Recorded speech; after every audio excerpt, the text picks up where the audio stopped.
వరంగల్ జిల్లా నెక్కొండ మండలంలో గాంధీ జయంతి నాడు నిబంధనలు పక్కన పెట్టి జంతు బలి జరగడం తీవ్ర చర్చనీయాంశంగా మారింది. మండలంలో చంద్రుగొండ గ్రామంలో దసరా ఉత్సవాల సందర్భంగా నిర్వహించిన జంతు బలి కార్యక్రమంలో నెక్కొండ ఎస్ఐ మహేందర్ స్వయంగా హాజరైనట్లు సమాచారం. ప్రతి ఏడాది గాంధీ జయంతి సందర్భంగా జంతు బలి, మద్యపానం, మాంస విక్రయాలపై ప్రభుత్వం నిషేధం విధిస్తుంటుంది.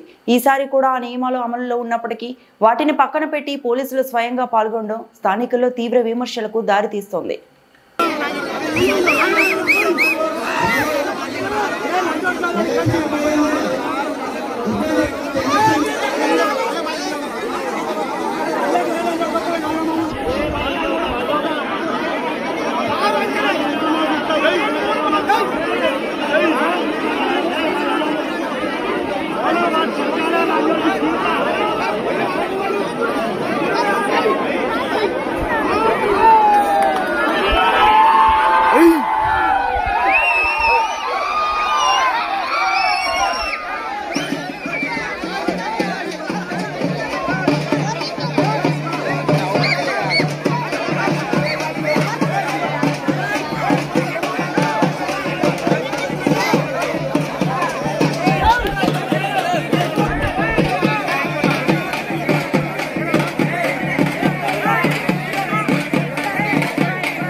మరిన్ని అప్డేట్స్ కోసం మా ఛానల్ని సబ్స్క్రైబ్ చేయండి.